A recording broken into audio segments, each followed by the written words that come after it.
Sharon देश का गुलाब है, तराइयों में का शोषण ఒకసారి లోకా సువార్త 23వ అధ్యాయము 46వ వచనంలో ఒకసారి చూస్తారా?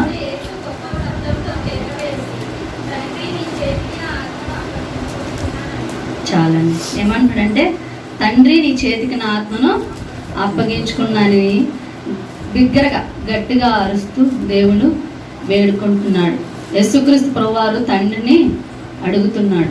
చాలా మాటలు విన్నాం కదా మనం, అనేకమైన 7 మాటలు విన్నప్పుడు ఒక్కొక్క మాట ఒక్కొక్క మన హృదయాలను కదిలించేస్తుంది. ప్రతి మాట కూడా. ఈ 7వ మాటలో ఏమంటున్నాడంటే, తండ్రి నీ చేతికి నా ఆత్మను అప్పగించుకున్నాడు. ఈ మాట ఎందుకు చెప్పారంటే, యేసుక్రీస్తు ప్రభువారు ఆయన భూమి మీదకి వచ్చిన పని అంతా కూడా పూర్తయిపోయింది. ఏ పని కూడా ఇంకా మిగిలిలేదు. ఏదైతే చేయాలనుకున్నారో, ఏదైతే చెప్పాలనుకున్నారో, యేసుక్రీస్తు ప్రభువారు భూమి మీదకి వచ్చిన తర్వాత సమస్తాన్ని కూడా ఆయన ముగించేశారండి. అందుకని చివరి మాట ఏమంటున్నాడంటే, నా ఆత్మ నీ చేతికి అప్పగించుకున్నాను. గొప్ప శబ్దంతో దేవుడు చాలా బాధ వేదన అనిపిస్తూ మాట చెప్తున్నాడు. ఎందుకంటే మనిషి ఒక బరువు మోస్తే, మనకు మించిన బరువు మనం మోసం అనుకోండి, మనకు చాలా నొప్పి కలుగుతుంది. ఎవరు చెప్పరు అమ్మా అనమని, అయినా మనము చాలా వేదన పడుతుంటాం. కానీ యేసుక్రీస్తు ప్రభువారు మన కంటికి కనిపించదు ఆ బరువు, కానీ ఆ పాప భారము అది ఎవరం కూడా మోయలేము. ఎందుకంటే తెలుసా, చేసిన తప్పుకే మనం శిక్షణ అనుభవించలేకపోతున్నాం. అలాంటిది మనం చేయని తప్పుకి ఆయన శిక్షణ అనిపిస్తాను. ఎవరి కోసం అండి? ఇదంతా యేసుక్రీస్తు ప్రభువారు మన అందరి కొరకే ఆయన ఈ బాధను అనిపించాడు. అందుకే అంటున్నాడు, ఆయన ఏమంటున్నాడు తెలుసా? యోహాను సువార్త 17వ అధ్యాయంలో 4వ వచనంలో అంటున్నాడు, నీవు నాకు అప్పగించిన పని నేను సంపూర్తిగా నెరవేర్చి భూమి మీద నిన్ను మహిమపరిచితిని. ఆయన ఏమంటున్నాడు తెలుసా? ఏదైతే తండ్రి కుమారుడికి పని అప్పగించాడు, ఆ పని అంతా కూడా ఆయన ఏం చేశాడట?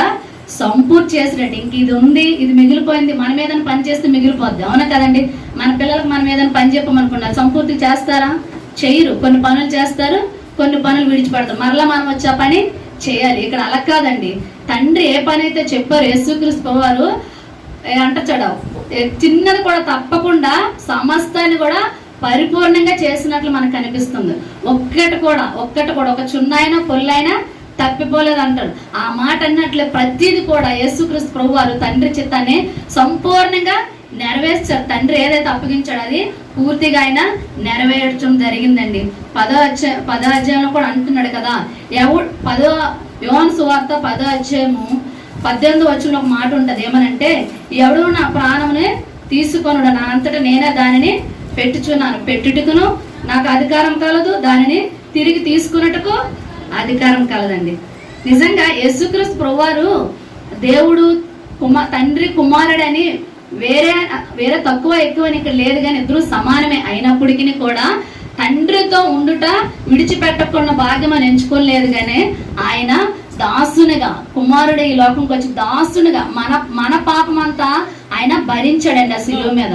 నిజంగా ఆ శిలువ మీద ఆ త్యాగాన్ని మనం గుర్తు చేసుకుంటే గుండెలు పగిలిపోతాయి మనకి. మనం అసలు ఏమీ కానట్లే దేవుని సందుకు వచ్చి వెళ్ళిపోతున్నాం, కానీ ప్రతి మాట కూడా మన గురించే రాయించారండి యేసుక్రీస్తు ప్రభువారు. మన కొరకే అదంతా కూడా చేశారు. ఆయన ఏమంటున్నాడు కదా, ఎవడు నా ప్రాణం పెట్టలేదు, ఎవరు దీన్ని పెట్టడానికి నాకు అధికారం ఉంది, తీసుకోవడానికి కూడా అధికారం అని మనం అనుకుంటాం. ఇస్కరియోతు అప్పగించేశాడండి, అందుకే యేసు ప్రభు చనిపోయారు. లేకపోతే అనేక మంది ఆ శాస్త్రులు పరిసరాలు అప్పగించేశారండి, ఆయన చిక్కులు పెట్టి ఆయన సిలువ మీదకి ఎక్కించారండి అని అనుకుంటాం. కానీ అలా ఏం కాదండి. ప్రవచనాలు ఏదైతే రాయబడి ఉన్నాయో, ఏదైతే యేసుక్రీస్తు ప్రభువారు రాకడ ముందుగా ఏదైతే జరగబడిందో, చెప్పబడిందో అవి మాత్రమే జరిగించాడండి యేసుక్రీస్తు ప్రభువారు. మనం అనుకుంటాం, చాలా మంది అనుకుంటారు యేసుక్రీస్తు ప్రభువారు అసలు 3 మేకులు కూడా తీసుకోలేడా, ఆయన పీక్కోలేడా అని చాలా మంది ఆయనలో చేస్తూ ఉంటారు లోకం నుండి వారు. ఆయన చేయలేనిది ఏమైనా ఉందండి భూమి మీద?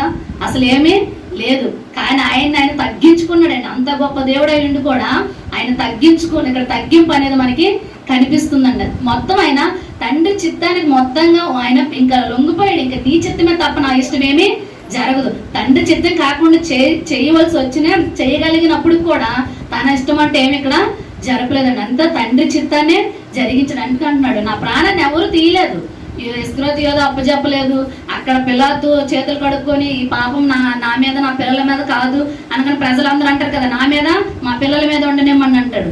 కానీ మనం మూర్ఖంగా ప్రవర్తించినా అక్కడ ప్రజలందరూ కూడా యేసుక్రీస్తు సిలువేయండి అన్నప్పుడు కూడా యేసయ్య ఏమంటున్నాడు, ప్రతి ఒక్కరినైనా క్షమిస్తూనే వచ్చాడండి. ప్రతి పాపాన్ని కూడా ఆయన ప్రాయశ్చిత్తంగానే ఈ పని చేశాడండి. నా ప్రార్థన ఏమంటున్నాడంటే, నా ఆత్మ నీ చేతికి అప్పగించుకున్నాను. ఒకవేళ యేసుక్రీస్తు ప్రభువారు ఆ మాట అనకపోతే ఆయన ప్రాణం పోదేమో అని నేను అనుకుంటున్నాను.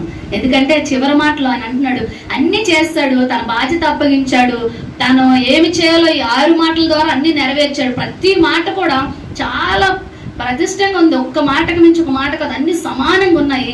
కానీ చివరి మాటలు అంటున్నాడు, నేను నా ప్రాణాన్ని అప్పగించుకున్న, ఆత్మని అప్పగించుకున్నాను. ఎందుకంటే అలా అప్పగించకపోతే యేసుక్రీస్తు ప్రభు చనిపోరండి. మనం అనుకుంటాము ఆయన అనకపోయినా కూడా చనిపోతాడు, ఎందుకంటే రక్తం అంతా పోయింది, ఆయన నీళ్లు తీసుకోలేదు, దాహంగా ఉన్నాడు, సిలువ మీద మేకలు కొట్టేశారు కాబట్టి అంత బరువైన మనిషి ఆ సిలువ మీద ఉండలేడు, చనిపోతాడు అనుకుంటున్నాం. దేవునికి అసాధ్యమైంది ఏమైనా ఉందండి? అసలు ఆయనకు అసాధ్యమైంది ఏమీ లేదు. ఆయన ఆ మాట చెప్పకపోతే ఆయన ఎప్పటికి కూడా చనిపోడు. ఈరోజు మనకు అందరికి ఎంత స్వాతంత్రం అనేది ఉండేదే కాదు. మనం బ్రతకడానికి, మనం విడుదల పొందడానికి, మనం స్వేచ్ఛగా తిరగడానికి ఆయన పాపిగా బందీ అయిపోయాడండి. పాపాన్ని మీదేసుకున్నాడండి. నిజంగా మనకు కనబడే బరువు మోసినప్పుడు మనం ఎంత అయితే వేదన చెందామో ఆ కనబడిన పాపాన్ని ఆయన మనం ఇప్పుడు యేసుప్రభువు నమ్ముకునే కూడా మనం పాపాలు చేస్తున్నాము. మానేసాము ఏమైనా? ప్రభువు నమ్ముకోక ముందు పాపం చేసామండి, ప్రభువు నమ్ముకోనేక మేము మానేస్తామని మనం ఎవరైనా అనుకుంటున్నామా? ఎవరు కూడా అలా అనుకోరు. ఎందుకంటే మనం ఒప్పుకుంటాము, విడిచిపడతాం, మరలా అదే పాపాన్ని కొనసాగిస్తూనే ఉన్నాము. అందుకని యేసుక్రీస్తు ప్రభువారు ప్రాణం పెట్టకపోతే మన పాపాలు అనేవి క్షమించబడవు. ఏ పశువు రక్తం ద్వారా, ఏ జంతువు రక్తం ద్వారా మన పాపానికి ఎప్పుడు కూడా విడుదల కలగదండి. అవి కప్పబడతాయి కానీ కొట్టువేయబడ్డం అనేది ఎప్పుడు కూడా జరగదు. అందుకని యేసుక్రీస్తు ప్రభువారు సమస్తాన్ని కూడా విడిచిపెట్టి ఏమంటున్నాడంటే, ఆయన తన తండ్రి చేతికి ఆయన ప్రాణాన్ని అప్పగించుకుంటున్నాడు. ఎంతనంటే ఆయన తను తాను తగ్గించుకొని ఇంకా ఏమంటున్నాడంటే, ప్రభువా నీ చిత్తమే తండ్రి, నీ చిత్తం తప్ప నా ఇష్టం అంటే ఏమీ లేదు ప్రభు అంటాడు. ఎందుకంటే ఆయన భూమి మీద మనిషిగా వచ్చిన 33.5 సంవత్సరాలు కూడా ఆయన చిత్తం ఎక్కడ జరిగించుకోలేదండి. ఆయన ఆకలి కొన్నాడు, దాహము కొన్నాడు, ఆయన అనేకమైన శ్రమలు అనుభవించాడు. తన ఇష్టం చేసుకోవాలనుకుంటే ఒక్క క్షణం కాదండి చాలు. సాతాను అంటాడు కదా, నువ్వు దేవుని కుమారుడు అయితే రాళ్ళు రొట్టెలు చేసుకొని తిను, నీవే సర్వోన్నతుడు అయితే నువ్వు నాకు సాష్ట నమస్కారం పెట్టు, ఇదంతా లోకాన్ని నీకు అప్పచెప్తాను అన్నప్పుడు కూడా యేసుక్రీస్తు ప్రభువారు అది అంతసేపు అదే మనం అనుకోండి, మన సత్తా మన బలాన్ని కొన్నిసార్లు చూపిస్తూ ఉంటాం. మనకంటే ఎవరైనా వస్తే సవాల్ చేసి చాలా తీసుకురారు అనుకోండి, నేను వాళ్ళకంటే ఏమి తక్కువ అండి మనము మన బలాన్ని మనము చూపించుకుంటాం. అంత గొప్ప దేవుడు, అంత బలమైన దేవుడు అవన్నీ కూడా తన స్వాధీనంలో ఉంచుకున్నాడండి. యేసుక్రీస్తు ప్రభువారు తన ఆత్మని తండ్రి చేతికి అప్పగించుకోవడానికి ఆయన ఎంతలాగా అసలు తగ్గించుకుని ఉన్నాడంటే చివరి రక్త బొట్టు కూడా ఆయనలో లేకుండా అయిపోడు. ఆయన సొగసైన స్వరూపమైన ఆయనలో కనబడట్లేదట. అంత సుందరుడు, అంత గొప్ప దేవుడు ఆయనలో ఏం కనబడట్లేదట, సొగసైన స్వరూపమైన కనబడట్లేదు. మనం 11 నుంచి 3 గంటల ప్రార్థన మొఖాలు ఎండిపోయినట్లు అయిపోయి ఆరిపోయి, భోజనం లేకపోయేసరికి, వాటర్ లేకపోయేసరికి మన మొఖాలు ఎలాగైపోయి తెలుసా, నిద్ర లేని వాళ్ళలాగా ఎన్నో రోజులు తిండి లేని వాళ్ళగా అయిపోయాం కదండి. అలాంటిది ఆ మండు టెంట్లోనే ఆయన తీసుకెళ్తూ ఉంటే, ఆ భారమైన సిలువను మోసుకెళ్తుంటే ఆ బాధను వర్ణించగలమండి? అసలు ఇక్కడ ఆ మాటలు వర్ణించడానికి కూడా మనకి మన జీవిత కాలమైన కూడా సరిపోదు. అంత త్యాగం చేశాడు ఆయన. చాలా సార్లు ఆయన మరణము ఎలా ఉందంటే మనందరికి కూడా ఒక విడుదలను కలిగించింది. ఏ విడుదలండి? పాప విడుదల కలిగించింది, పాప క్షమాపణ కలిగించింది. మనము పాపం చేసిన చాలా సులువుగా చేస్తాం కానీ ఆలోచన చేయము, అమ్మో ఈ పాపము ఇది అసలు నేను చేయకూడదు, ఇది నా దేవునికి విరోధమైందని మనం అనుకోము. ఇప్పుడు చెప్పిన నేనైనా కూడా బయటకు వెళ్ళిన తర్వాత ఏదో ఒక ద్వారా మనము పాపం చేస్తూనే ఉంటాము. కానీ దేవుడు ఎలాంటి వాడు అంటే మన పాపాల నిమిత్తమైన ప్రాణం పెట్టండి. తండ్రి కుమారులు ఏకమై ఉన్నారు, వాళ్ళిద్దరు వేరేం కాదు. తండ్రి కుమార పరిశుద్ధాత్మ త్రియేక తత్వము ఏకమై ఉన్నప్పటికి కూడా ఆయన మన కొరకు ఈ భూమి మీదకి వచ్చి ఈ భారాన్ని అంతా కూడా ఆయన మోయడం జరిగిందండి. ఆ మండు టెంట్లో నడువులేక నడుస్తూ ఉంటే ఆ గాయాలు, ఆ కాళ్ళలో రక్తము, నిజంగా గుండెలు తరిగిపోతాయి. అవి మనం చదివినప్పుడు చెప్పినప్పుడే ఇక్కడి నుంచి వెళ్ళిపోయిన తర్వాత మనకి ఏం అనిపించదు. అవి విన్నప్పుడే మనకు బాధ కలుగుతాయి. అవునా కదండి? ఎవరైనా యేసయ్య గురించి తక్కువ చేసి మాట్లాడినప్పుడు కూడా మనకు బాధ కలుగుతుంది. కానీ మరలా మనం అదే పని మనం కూడా చేస్తూ ఉంటాం. అందుకని అంటున్నాడు తండ్రి కుమారులు ఏకమవడాకే చేశారు. అందుకే యోహాను సువార్త 10:30 ఏమంటాడు, నేను నా తండ్రి ఏకం అని చెప్తున్నాడు. ఎవరంట? తండ్రి కుమారులు ఏకమై ఉన్నారు. ఆయన మరణ భయమును ఆయన తొలగించడం వరకు వచ్చారు. మళ్ళీ ఏదైతే భయం ఉందో, అయ్యో నేను రేపు చనిపోతే నరకానికి వెళ్ళిపోతానే, నన్ను రక్షించేవారు ఎవరు లేరే అని మనం ఏదైతే భయపడుతున్నామో ఆ భయాన్ని తొలగించడానికి వచ్చాడండి. నిజమే కాదండి? మనకు కొన్నిసార్లు భయాలు కలుగుతాయి. ఏ భయము? మనకు ఒకసారి పరిస్థితులు చూసిన భయం వేస్తుంటుంది. అమ్మో రేపు ఎల్లగా మనకి చుట్టూనున్న వాతావరణ పరిస్థితులు ఎదుర్కొన్నప్పుడు అమ్మో రేపు నా పరిస్థితి ఏంటని మనకి భయం కలుగుతుంది. జీవితాన్ని ఆలోచన చేసినప్పుడు మనకి భయం కలుగుతుంది. కానీ మరణం అయిపోతే నేను ఎక్కడికి వెళ్తాను భయం మాత్రం మనిషికి ఉండదు. బతుకున్నప్పుడు ఎలా బ్రతకాలి, ఏం సంపాదించుకోవాలి, రేపు నా పరిస్థితి ఏంటి సంపాదించుకోవాలి భయం ఉంటుంది మనకి, రేపటి గురించి ఆలోచన. కానీ నేను ఇప్పుడు చనిపోతే నా పరిస్థితి ఏంటి, నేను ఎక్కడికి వెళ్తాను భయం మనిషికి భూమి మీద లేదండి. అందుకని ఆయన మనకి ఏమైచ్చింది తెలుసా? మరణ భయాన్ని తొలగించడానికి ఆయన మన కొరకు ఈ భూమి మీదకి వచ్చాడు. కొరింథీయులు అంటాడు కదా, ఓ మరణమా నీ విజయం ఎక్కడ, ఓ మరణమా నీ ముళ్ళు ఎక్కడ. ఆయన ఎక్కడ విరిచేశాడట? మరణ మూలను ఎక్కడ ఇచ్చారు? సిలువలో ఆయన విరగొట్టాడండి. ఆ మరణ ముళ్ళు ఎక్కడ ఇరిగింది తెలుసా? ఆ సిలువు మీద ఆయన ప్రాణం పెట్టడం ద్వారా ఆ మరణ ముళ్ళు ఇరగబడింది. మనకి స్వేచ్ఛను వచ్చింది. అవునే కదండి? ఆయన చనిపోకపోతే మనకి స్వేచ్ఛ అనేదే లేదు. ఇదే గుడ్ ఫ్రైడే అండి, మంచి శుక్రవారం అండి అంటాము. అయ్యి యేసుప్రభు చచ్చిపోతే ఇది ఎలా మంచి శుక్రవారం అవుతుంది? ఒక మనిషి చనిపోతే మంచిది అవ్వదు కదా, మన బాధ కలిగిస్తుంది. మన ఇంట్లో ఎవరైనా ఆత్మీయం చనిపోరు అనుకోండి, అది మంచిది అవుతుందా? ఎవరైనా ఆడకమ్మా పర్వాలేదు, వాళ్ళు చనిపోయిన పరలోకంలో ఉంటారు అన్నా కూడా మనకు బాధ కలుగుతుంది. ఎందుకంటే మనిషి మరణం మనకి ఎడబాటు కలిగిస్తుంది. అలాంటప్పుడు మరి యేసుక్రీస్తు ప్రభు మరణము మనకి ఎలా మంచిది ఏంటంటే, ఆయన పరిశుద్ధమైన రక్తం సిలువ ద్వారా కార్చడం ద్వారా మన కొరకు చనిపోవడం ద్వారా మనం విడిపించబడ్డాము. ఆయన చనిపోవడం ద్వారా మనకి విడుదల కలిగింది. అందుకే మంచి శుక్రవారం అండి. మనము బాధపడుతున్నాము ఆయన జ్ఞాపకం చేసుకొని, కానీ మనం సంతోషించాలి. ఎందుకంటే మనకి రక్షణ భాగ్యము దక్కింది. మనలాంటి వారు లోకంలో నశించిపోతున్నారు. ఈ పొందుకునే ఆనందము, ఈ రక్షణ భాగ్యాన్ని మనం అనేక మందికి దేవుని గురించి లోకంలో చెప్పాలండి. యేసుక్రీస్తు ప్రభువారు ఇవన్నీ చేయడానికి మన కొరకు లోకంలోకి వచ్చారు. ఏమంటున్నాడంటే వాక్యంలో అనేక వచనాలు కూడా చెప్పబడుతున్నాయి. ఎక్కడి నుండి ఆయన వచ్చాడు అక్కడికి తిరిగి మళ్ళీ వెళ్ళారండి. ఆయన ఎక్కడి నుంచి వచ్చారండి? పరమ నుండి భూమి మీదకి వచ్చాడు. పరలోకం నుండి ఆయన భూమి మీదకి వచ్చాడు. మరలా తిరిగి ఎక్కడికి వెళ్ళారు? ఆయన చనిపోయిన తర్వాత పరలోకానికి వెళ్ళాడు. మనం ఎక్కడికి వెళ్తాం? మనం చనిపోయిన తర్వాత కూడా పరలోకానికి వెళ్తాం. ఎందుకంటే యేసుప్రభుని నమ్ముకుని ఖచ్చితంగా మనము పరలోకానికి వెళ్తాం. మన ఆత్మ నరకానికి, మన శరీరం నరకానికి వెళ్తాం, మన ఆత్మ మాత్రం పరలోకానికి వెళ్తాం. ఈ మట్టి అయిపోయింది, మనలో కలిసిపోద్ది. ఆత్మ తను దయచేసిన దేవుని వద్దకి చేరుతుంది. మనము నిశ్చయత కలిగి ఉండాలి. యేసయ్య చేసి ఇంత గొప్ప త్యాగం ఎందుకు చేశాడంటే, మనం నిరీక్షణ లేని ఇతరుల వలె దుఃఖిస్తూ బాధపడుతూ ఉన్నాము. మనం ఇంకను రక్షణ పొంది యేసుప్రభుని వెంబడిస్తూ కూడా ఆయన త్యాగాన్ని జ్ఞాపకం చేసుకుని కూడా ఇంకా మనం ఎలా ఉన్నామంటే, ఏముందండి జీవితానికి, లోకస్తులు ఎలా బాధపడతారు మనం అన్ని విషయాలు అలాగే బాధపడతాం. మన నిరీక్షణ ఇది కాదండి. నిరీక్షణ లేని ఇతరుల వల్ల మనం ఉండకూడదు, దుఃఖపడకూడదు. ఆయన మరణించాడంటే దానికి ఆయన త్యాగాన్ని బట్టి మనము సంతోషించాలి. లోకంలో ఆయన కొరకు మనము సాక్షులుగా మనము బ్రతకాలి. ఆయనకంతండు తండ్రి యొద్ద నుండి బయలుపరిచిన లోకంలోకి వచ్చి ఉన్నాడు. ఆయన ఎవరి నుంచి బయలుపరచబడ్డాడంటే తండ్రి యొద్ద నుండి ఆయన బయలుపరచబడ్డాడు. ఆయన ఏది మరుగు చేయలేదు. మనకి ఏం జరుగుతుందో, ఏం జరగబోతుందో, రేపు మన పరిస్థితి ఎలా ఉండబోతుందో యేసయ్య సిలువలో ప్రాణం పెట్టకముందు ఇవన్నీ కూడా ఆయన చక్కగా నెరవేర్చారు. అన్ని చూపించారు. ఆయన ఏం జరుగుతుందో, ముందు ఎలా ఉండబోతుంది, మీ స్థితి ఏంటో ముందు ఎరిగి రక్షణ పొందండి. ఆయన రక్షణ మార్గాన్ని మనకి తెరిచారండి. ఆయన మరణం ద్వారా మనకి ఏమొచ్చింది తెలుసండి? రక్షణ మార్గం అనేది ఏర్పడింది. మనం దుఃఖించనక్కర్లేదు, మనం చింతించనక్కర్లేదు, మనము బాధపడనక్కర్లేదండి. మన కొరకు మనం ఏడవాలి. యేసయ్య చనిపోయినందుకు మనం ఏడకూడదు.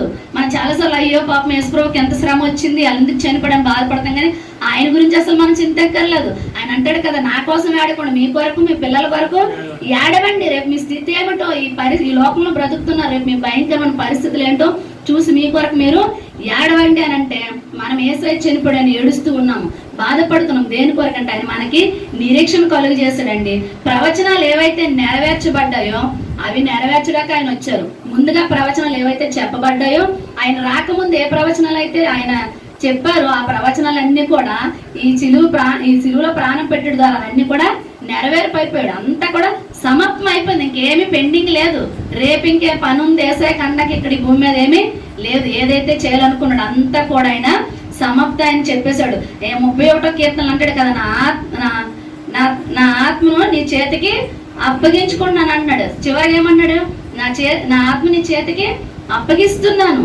ఇంకా ఆయన చేయడానికి ఏమీ లేదు, అంతా కూడా చేశాడు. మనం ఎలా ఉండాలో ఆయన మనకి ఈ లోకంలో చూపించాడు, చేశాడు, మాదిరి ఉంచి వెళ్ళిపోయాడు. ఆయన మనం చేయవలసింది ఏటో తెలుసండి, ఆయన ఏమైతే చెప్పాడు ఆ సత్య మార్గాన్ని మనం అనుసరిస్తూ నడుస్తూ గ్రహిస్తూ లోకంలో తెలియని వారికి దాన్ని మనం ప్రకటిస్తూ ఈ లోకంలో మనము బ్రతకాలి. అందుకే అంటున్నాడు, తండ్రి నీ చేతికి నా ఆత్మను అప్పగించుకున్నాను. బిగ్గరగా కేక వేశాడండి. ఒక్కసారి ప్రాణం విడిచినప్పుడు ఆ వేదన, ఆ భారాన్ని మోయడం ఎంత కష్టమండి, అవునే కదండి. మనం ఎవరైనా మనకు సహాయం చేసిన బరువు మనం మోసినప్పుడు కొంచెం తక్కువగా అనిపిస్తుంది. ఒకేసారి ఆ వ్యక్తి వదిలేశారనుకోండి మన మీద బరువు, అది మొయ్యగలం ఒక్కసారి మన బాడీ అంతా షేక్ అయిపోద్ది ఆ బరువు మోసేసరికి. అలాంటిది యేసయ్య తండ్రి మాట ఉంది కదా, ముందు మాటలు అంటాడు కదా, తండ్రి నా చెయ్యి ఎందుకు విడిచిదో అని అంటాడు. ఆ చెయ్యి ఆయన అక్కడ విడకపోతే ఈయన ప్రాణం అనేది ఇక్కడ పోదు. ఆయన తండ్రి చెయ్యి విడవాలి, కుమారుడు ప్రాణము పెట్టాలి, ఆయన చేతికి అప్పగించుకోవాలి. దేవుడు ఆత్మని ఏదైతే తండ్రి ఇచ్చారో ఆ ఆత్మను తిరిగి కుమారుడు తండ్రి చేతికి అప్పగించుకున్నాడు. ఎందుకంటే ఆయన ఎక్కడి నుంచి వచ్చారు తిరిగి అక్కడికి వెళ్తున్నాడు. రేపు మనకు కూడా ఒక నిరీక్షణ ఉంది, మనం ఎక్కడి నుంచి వచ్చాం తిరిగి అక్కడికి వెళ్ళడానికి. నిజమేనండి, మనం సిలువ ధ్యానాలు చేసుకున్నాం కదా, ఎన్ని మాటలు మనం విన్నాం కదా. మనం ఎలా ఉంటున్నామంటే విన్నప్పుడు బాధ కలుగుతూ ఉంటది, విన్నప్పుడు రియలైజ్ అవుతూ ఉంటాము, బయటికి వెళ్ళాక యథావిధి ఉంటాము. మనం చెప్పేవారికే కాదు కానీ మన జీవితాల్లో వీటిని చేసేవారు ఉండాలి. అప్పుడే కదండి దాని అర్థము. యేసయ్య చేసిన త్యాగానికి, ఆ మరణానికి గొప్పతనం ఏంటి అంటే మనం ఆయనకు అనుకూలంగా బ్రతికినప్పుడు, ఆయన మాదిరిమైన లోకంలో చూపించినప్పుడు మాత్రమే అది సార్థకం అవుతుంది. అంతేగాని లేకపోతే అది నిరార్థకమే కదా. తండ్రి చిత్తమే యేసుక్రీస్తు ప్రభువు చేయకపోతే అది నిరార్థకం అవును. ఆయన చేయబట్టే సంపూర్తి అయింది. అందుకే ఆయన పని అంతా కూడా చేసేయమన్నట్టు తెలుసా, తండ్రి నీ చేతికి నా ఆత్మను అప్పగించుకున్నా అని చెప్పి ఆయన తలవాలు చేశాడు. నిజంగా ఎంత వేదనం. ఆయన చనిపోయినప్పుడు చాలా కార్యాలు జరిగాయి. ఏంటంటే ఆయన ఇంచుమించు 3 గంటల సమయంలో ఆయన చనిపోయినప్పుడు అంట బయట వాతావరణం అంతా ఒకేసారి ఎలాగైపోయిందంట, చీకట కమ్మేసిందంట. అప్పటి వరకు ఎండ అంతా ఏమైపోయింది, వెలుగంతా వెళ్ళిపోయి చీకట కమ్మేసి దేవాలయ తెర పైనుంచి కిందకి చిరిగిపోయిందంట. చూడండి, కింద నుంచి పైకి చిరుగుతుంది. ఎందుకంటే కింద ఎవరైనా పట్టుకునే చెంపడాక అవుతుంది, పైనుంచి చెంపడాక అవుతుందా? అవదు. కానీ పైనుంచి కిందకి చిరిగిపోయిందంట. దేవాలయ తెర చాలా మందంగా ఉంటుంది. అవన్నీ నేను చెప్పలేను కానీ ఆ దేవాలయ తెర చాలా మందంగా ఉంటుంది. ఆ దేవాలయ పైనుంచి కిందకి చిరిగిపోయింది. అక్కడ చాలా భయంకరమైన వాతావరణము నెలకొల్పబడింది. పరిస్థితులన్నీ ఒక్కసారి గందరగోళం అయిపోయి, అంత గొప్ప దేవుడు చనిపోయినప్పుడు ప్రకృతి ఏమైందంటే ఒక్కసారి కళ్ళు మూసుకుందనే చెప్పాలి నిజానికైతే, అవునా కాదండి? ఆయన పడే ఆ బాధ, ఆ ప్రాణ త్యాగాన్ని ప్రకృతి అంతా కూడా ఒక్కసారి సైలెంట్ అయిపోయింది. ఆ వేదన తట్టుకోలేక చాలా వేదన పడుతూ ఆయన ఈ మాట చెప్పాడు, తండ్రి నీ చేతికి నా ఆత్మను అప్పగించుకుంటున్నాడు. నిజమే, ఈ భూమి మీద ఆయన చేయవలసిన పని అంతా కూడా సంపూర్తి చేసి ఆయన ఒకే ఒక మాట అంటున్నాడు, తండ్రి నీ చేతికి నా ఆత్మను అప్పగించుకున్నాను. మన నిరీక్షణ కూడా అదే. ఆయన సిలువలో ప్రాణం పెట్టడానికి ఏకైక కారణం కూడా అదే. ఈ రోజు నీవు నేను, ఈ రోజు మన ప్రాణం ఉన్నంత వరకే మనము దేవుని కలిగి ఉంటాం. ఒకసారి ప్రాణం విడిచిన తర్వాత మనం ఎక్కడికి వెళ్తాం అనేది ఎవరికి తెలియదు. కాబట్టి ఆయన చేసిన త్యాగాన్ని గుర్తెరుగుతూ మనందరం కూడా ఆయన మార్గంలో నడవాలని, ఆయన చేసిన త్యాగం వృధా కాకూడదు. మనం ఈ లోకంలో మనం అనేక మందిని సువార్త ప్రకటిస్తూ, ఆయన రాజ్య సువార్తను ప్రకటిస్తూ, ఆయన సిలువను గురించి నశించుతున్న వారికి అది వెర్రితనంగా కనిపిస్తుంది. రక్షింపబడిన మనకు అదేమై ఉంది, దేవుని శక్తి అయి ఉంది. ఆ శక్తిని పొందుకుని మనము ఈ లోకంలో ఆయన కొరకు ప్రకటించే సాధనాలుగా ఉండాలని కోరుకుంటూ ఈ కొద్ది మాటలు ముగిస్తున్నాను. చిన్న ప్రార్థన అండి. మహాపరిశుద్ధుడ, మహాగరుడ, సర్వాధికారి నీకు వందనాలు. ఇంతవరకు ప్రవ్వా నీ మాటలు విన్నాము. ఈ చివరి మాట కూడా ప్రవ్వా నాయన నీవు అప్పగించుకున్న ప్రవ్వా నీ ప్రాణాన్ని, నీ ఆత్మని తండ్రికి ప్రవ్వా ముగించినట్లే ప్రవ్వా మేము కూడా లోకంలో బ్రతికినంత కాలము మా బ్రతుకు యాత్రను ప్రవ్వా మేము ముగించుకున్నప్పుడు తండ్రి నేను యేసయ్య కోసం ఏమైనా చేశానా, ఇంకేమైనా చేయాలని మేము ఆలోచించుకొని ముందుగా గుర్తెరిగి నీవు అప్పగించిన పని మేము కూడా నీ వల్లే మేము నాయన ముగించుకునేలా కృప చూపించి ఈ మాటలు మా హృదయాలు ఫలించినట్లు సహాయం చేయమని యేసుక్రీస్తు నామమున అడిగి వేడుకుంటున్నాము తండ్రి.